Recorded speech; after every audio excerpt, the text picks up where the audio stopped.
Hi, folks. So, you know, I've had quite a big change of perception, or perspective, rather, let's say, recently. And that is involved for myself more of a surrendering, like a much deeper surrendering.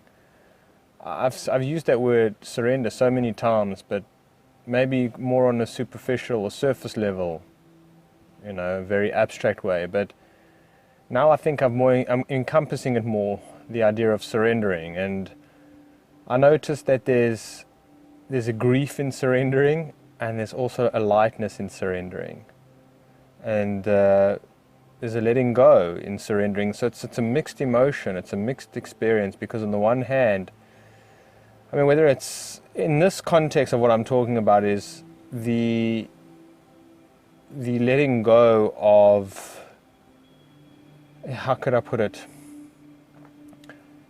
being troubled by the world and by people to a certain degree, right? To not be so troubled that for myself I become bittered and I hold the weight of the world on my shoulders, the sleepness of others or the world on my shoulders, the materialism, the capitalism, the consumerism, whatever it might be, the sleeplessness, the addictions, the waywardness, the immoralities, etc. That for myself, I'm taking more of an approach, I find, of one that is more just let it be. Okay?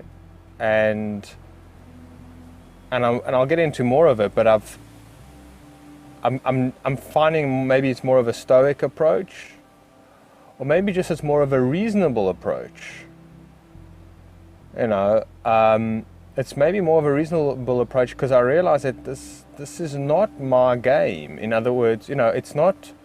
There's so much at stake, yes, but it's. I'm saying with the world and where it's at. I did a video a few days ago that was got more into this idea of working in a very dark world, of living in a very dark world, and where people are automatons and things like that, and they're very self-destructive and outwardly destructive, and that whole shtick. And I was talking about that, and when I re-listened to it, it was almost already from making that video a few days afterwards that I had started thinking on changing my perspective and in the surrendering of saying that, again, from a bigger picture, this is just what's happening, okay?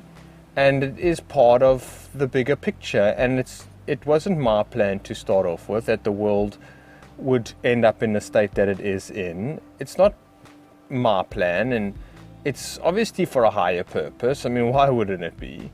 And people have come here to experience what they've wanted to come to experience, and maybe there's a whole lot of new souls on the planet. Maybe it's a lot of people's first time around, and maybe it's part and parcel and necessary for this transformation that is going on, this evolution of consciousness. Maybe there is one side of humanity that's being massively suppressed, so another can, be uplifted consciously. Who knows? So we have the opposing opposites in a way. So what I'm saying is that it's an obviously multidimensional situation that's going on, and so for myself, it's like, I don't want to be somebody who's saying that it isn't the way that it should be, and fighting it, and not allowing it to be so, and being in major conflict sometimes, just with the greater conflict of this can't be the case. This is just not acceptable, and I feel offended, and which I do at times, which is the person in me, which is the human in me. I feel offended on a personal level all the time, or I feel vulnerable on a personal level, on a human level all the time by the way things are. And so for myself, it's immediate, and I think for everybody around the world it's immediate, but at the same time I say, well, what can I do about it? If I'm in the thick of it, I'm in the thick of it. It sucks. You see, this is the part of surrendering. It's like, oh, it's grieving, it's sad. that it is the way that it is. But on the other hand, it's not my game, it's not my party, and it's not my responsibility. I feel for myself that, this is an opportunity for my own self-development and self-growth, and I'll move on from this dimension in a way. I mean, I know that sounds strange, but like, it's for soul growth. And yes, I can do my part, which I'm doing now, by trying to bring awareness and consciousness and light into a situation, but not to fight it, and not to try and stand on a pedestal and say that it's wrong. And look at, I get into quite a few discussions with people every now and again, and it gets very race-baited, like based or whatever. Black people are like this, well, white people are like that, and well, Indians are like this, and Chinese are like that, and well, the Jews are like this, and the Muslims are, whatever it is. And so for myself, often I retreat back to the fact that, well, there's a lot going on this planet. There's a lot of diversity, right? And some, when it comes to African black people, I say, well, they were doing fine before the white people arrived on this continent. They were doing okay, and maybe they're different. It's just one evolved more than the other. I'm saying the white people evolved in a different way than the black person did. And the white person came to South Africa looking for resources and looking for conquering and looking for domination and looking for, to control. And, so like it was going to be a mixed bag anyways. That's the world that we live in. That's the nature of this world. It's like if you had two tribes living next door to each other, right? Or small towns living next to each other, and the one town was hit by a famine for some reason, and the other town still had reserves going on. The town that was hit by the famine are going to attack the next door neighboring town for their resources in order to survive. I'm just saying, it's like it's a messy world. This is a messy dimension, folks. It's a messy dimension. We're dealing with so much psychology here. People, that are in pain. People are wounded. We don't know enough about psychology. We do not know enough about our nature. There's no ways that we're ever going to get it right. We are susceptible to desire and temptation, right? We really are. Okay? We have no idea the manual here. There is no manual in a way that's being publicly spoken or addressed. Psychology, consciousness, philosophy, shadow work, etc. There's none of that's around really. So what I'm saying is that this world was inevitably going to get messy. There was no ways that different colored skinned people were going to get along well from extreme different cultures, right? Complete different religious or different ways of praying and rituals and things like that. There was no ways that it was just going to be all fair play and everybody was just going to get along when they met each other, from the Asians to the Africans. There's just no ways. There's going to be conflict, right? And it does seem to be that there is this element of some kind of vampiristic force or some kind of energy that is allowed to dominate in this world, right? To dominate in this world. There is some kind of force, an unforeseen force, that for some reason or other is allowed to play a very big role. In fact, the biggest role on this planet, right? Which leads people into the temptation, which distracts the individual into the crowd, okay? And that may very well be so we can have this kind of experience, we can have this kind of choice, right? That the soul can come down here and have a choice whether to join the crowd or not to join the crowd. And therefore there is a necessary evil, so to speak, allowed within this paradigm, within this dimension, okay? So it is acceptable, it is foretold. And again, let's say, from coming back to myself now, fine. Right, on my better days I can accept this and I'm learning to. But obviously when I see, somebody who's mistreating an animal, right, or someone is taking advantage of somebody else, or even of myself, it's hard again to see it from the holistic point of view. It's, it's impossible to always have that holistic point of view. But sometimes when I'm able to more so just say, because I'll be honest, for myself, I just feel it is like the Titanic. And it's like, well, the Titanic is going down. So what's the difference if people are taking cans of graffiti and spraying it all over the rich mahogany, wooden tables, or the finely sculpted marble statues, and they're just knocking off their heads, and I don't know, they're taking the fine wines and pouring it on the floor and bathing in it, or it's just something or other. It's like, so what? The ship's going down, right? What's the difference? Let people get as immoral as they possibly can be. I mean, first, there's nothing I can do about it, but it's going down anyways. It'll all be cleansed and purified anyways. You see? So it'll all be purified, it will all be cleaned. Nature will make a plan. So that's what I feel a lot of the time. It's like, well, so if this country goes to pot, it goes to pot. Hopefully, the universe has a plan where it'll lead me where I need to go. If it doesn't, I mean, it always has a plan. But if I get stranded in this country and something terrible happens, that's the nature of the game. You see, this is the surrendering. But I hope that maybe, I'll maybe move to another country or another planet or something like that. I mean, that gets far out. But what happens if that is in the cards? We can't see it now, but I mean, we couldn't see what was going on today 10 years ago. Let's say with technology, we don't know what is possible. We don't know what is to come. Right? We don't know really what's going on.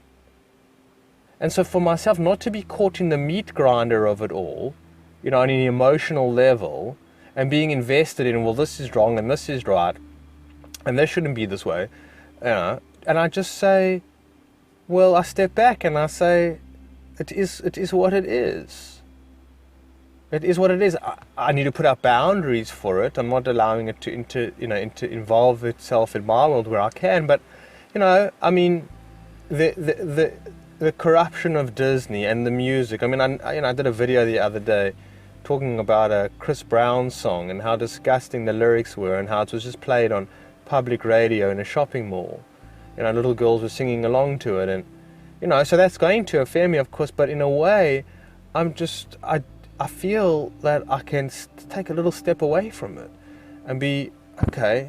Let's just see if I'm recording here, folks.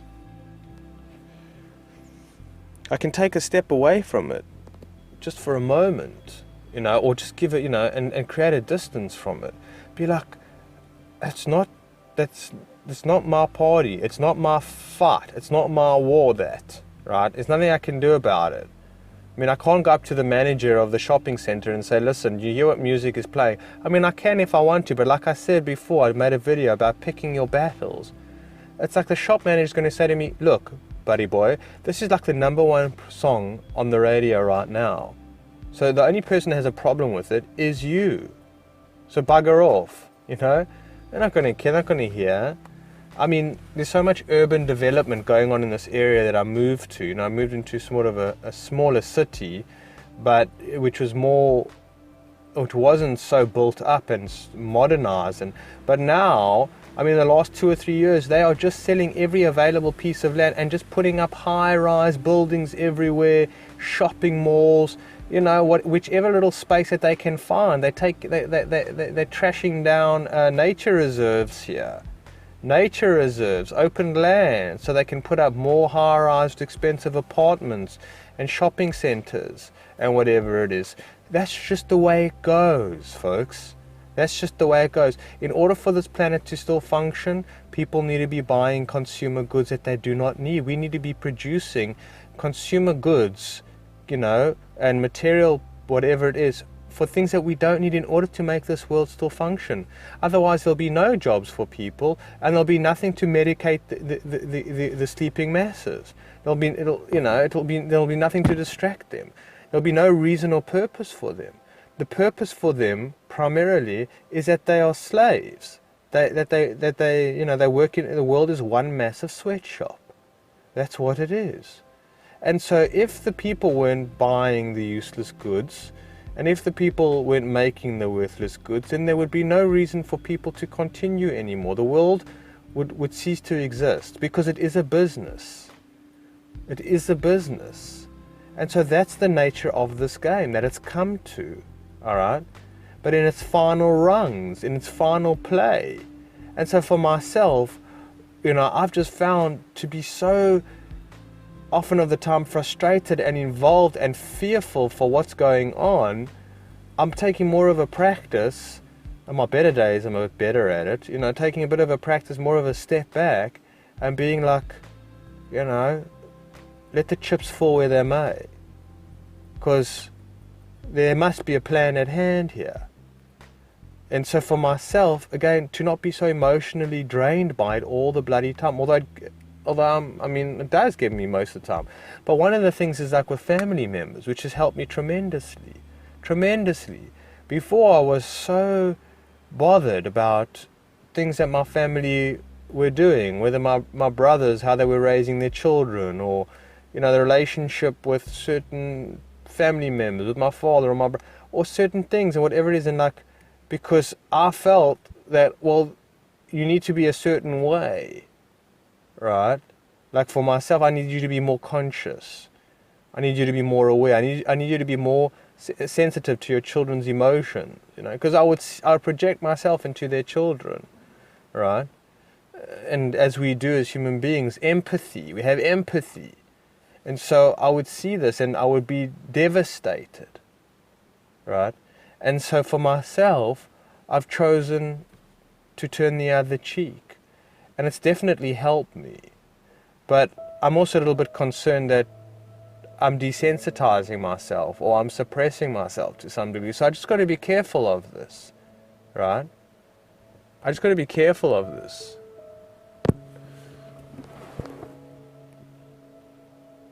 In the country that I'm just sitting in my car here, folks. And, you're often sitting on edge because you see shadows, people walking past, and it's late in the evening here. You just want to be paying attention. That's what it is, folks. It's shit. It's shit, but what can I do, So for myself, what I'm saying is that I try not to get too stressed over it. But it's very hard to do. I think I missed my point of what I was saying. I got distracted there. But yeah, it is. It's very hard. It pulls. So I was coming back to family members. And I was saying as well, is it making me sort of desensitized, or, having a lack of empathy or lack of care, right? And I don't know yet. I'm still figuring this out. Is it subduing me? Is it like, am I just surrendering the fight in a way? Or am I redirecting it somewhere else? Am I accepting those things that I cannot change, and knowing the difference of what I can change, and then focusing my energy onto what I can change? Perhaps, maybe, but you know what? It's a tough call. It's hard to know. It really is. It really is. We're making decisions every day in our lives, folks. And it's so hard to know whether they're the right or wrong decisions. And that counts. It's hard to know sometimes how you're even feeling and what's making you feel certain ways. It's hard to work this game out. It really is. And especially if you've got no one in your direct experience that you can get feedback from. That's troublesome. So this is where I'm at the moment, right? And, it's also allowed me to, I suppose, which I'll do a talk on at another time about victimization, that I've realized that there's unconscious and there's conscious, and then there's victims, and then there's somebody's not a victim. What's the opposite of a victim? Is not a victim, non-victim, right? And I realize that the two go hand in hand, that a victim is somebody who's unconscious. Somebody who's deeply wounded. I'll do a talk on this as well. But what I'm saying is that that's also from another aspect, where I have empathy on people, that I realize that majority of people are completely victimized, or they have a victimized mentality, right? And so they have no self-confidence, they have no self-esteem, which I'll get into another talk. They have no self-value, right? And they self-sabotage all the time, right? They're their own worst enemies. They're in the physical type of pain, but I wouldn't say an existential type of pain, which is something else I wanted to get into, often of the time. I think there's a difference between suffering, physical suffering, right, emotional suffering, and existential suffering. Existential suffering is something completely different, which is get into for another talk. But when I look at people and I see that their mind is in control of them, right? That they are prisoner to their mind, that they are a slave to their own minds, right? And how victimized they are, and how underneath all of the bravado, underneath it all is an absolute fearful, scared child that's continuously pissing its pants, right? Is continuously scared of everything around him or herself, right? Is so afraid, and all this grandiosity, all the power struggle that they're involved in, is to protect the wounded child. And so when you see it from that kind of point of view, you also have that kind of empathy. So again, it's trying to have the right kind of empathy. It's like you have empathy for helpless individuals, but we know that God helps those who help themselves. So what I'm saying is that you have the right type of empathy for the person who is trying, right? Or you have empathy for children because they know no better yet. But for example, I'm getting sidetracked here a little bit, but where I live in Durban, there's a homeless crisis. Okay, I mean, homeless people, it's a crisis, it really is. I've spoken about this before. It is absolutely devastating. It's extreme. Okay, I've never been to India, so I don't know, but the homeless people here, and also how violent and dangerous they can be, is absolutely scary. And how there's a whole other thing, but some of the guys, it's mostly men, which is interesting, isn't it? Why only men? So, well, there's different reasons for that, but so for men, there's some guys that will stand at the traffic light and not even have a cup in their hand. They can't even bother to get a cup. All they can do is just look you with this miserable look in their eye, completely victimized, completely given up and saying, you have to help me, you have to save me, please, I beg of you, right? And then you get the guy who's juggling. He's painted at the traffic light. He's a homeless dude, you can see, but he's painted his face white with something or other, I don't know, some cream, just for, clown look, and he's juggling. And you say, well, here you go. I can give this guy, I can support this guy, but there's other people, like I say, that just will be on their knees, literally, without even a cup in their hand, just with their hands open like this, and you can almost knock them over. You can't believe it, folks. This guy doesn't even, but the guy doesn't even care if he gets knocked over. He doesn't care.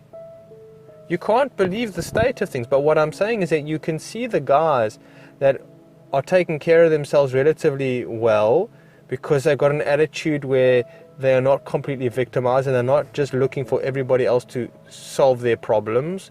And you can see it. You can. I mean, I've become so good at. You can see it in the way they walk.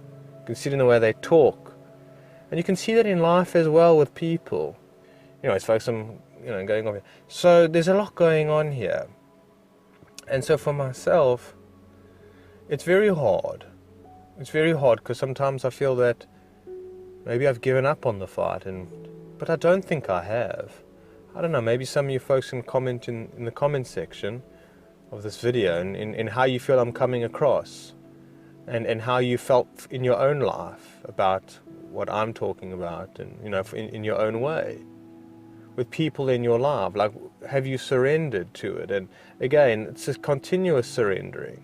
And there's a lot of grief with it, and there's a lot of loss, and there's so much unfortunate things that come with it, you know. And then there's also the freedom that comes with it. It's a letting go. It's like letting go of one's past, you know, the unpleasant parts of themselves. Once they've been served, once you've processed them, whatever it is, once they've taught you what they needed to teach you. Like Andy Dufresne, as I mentioned, you know. My friend Andy Witchmoon, she mentioned Andy Dufresne not so long ago in a comment, which I can't remember if I replied to or not. But about Andy Dufresne, you know, how when you leave Shawshank Redemption, I mean, you're always leaving Shawshank Redemption, but let's say in the process on this movie, how does he not look back in anger? That's a song from Oasis. So don't look back in anger, I heard you say. Right? It's such an important thing. Do not look back in anger. Okay? I mean, you can in the beginning stages, but that needs to be processed. It really needs to understand that your life has been a sacrifice for the greater good, and unfortunate things have happened. But it's that letting go and so that surrendering. So it's a bittersweet. You know, it's a bittersweet. And it's a constant daily practice for myself, folks, of surrendering to even now my situation, which is dismal to say the least. I've spoken about it. I'm isolated in the country that I live in. I don't really have any like-minded individuals around me. I have people in my life, right, one or two, but that I live with, but I can't go the distance with. We're on separate dimensions. We're on different dimensions, and it is what it is, and I'm trying to make the most of it. I'm always trying to make plan Bs, you know, because plan A is often not working out, but again, I'm so limited, and so I have to be patient, and again, it's surrendering, and it's allowing, and it's like, okay, you know, it will work out when it needs to work out. I'll go where I need to go. It's, you know, it's tough, it's arduous, it's enduring, it is what it is, folks. So yeah, I think I've said enough for now at least, and to appreciate you taking the time, and yeah, share your own experiences, and just give me some feedback, if you will. You know, what are your thoughts? What do you feel that the energy of what I'm saying here? Am I giving up completely, or am I choosing the correct way to, you know, to navigate through this turbulent time that we're in? And yeah, am I on the right track in a way? I think I am, but let's hear some feedback from you folks. All right, take care.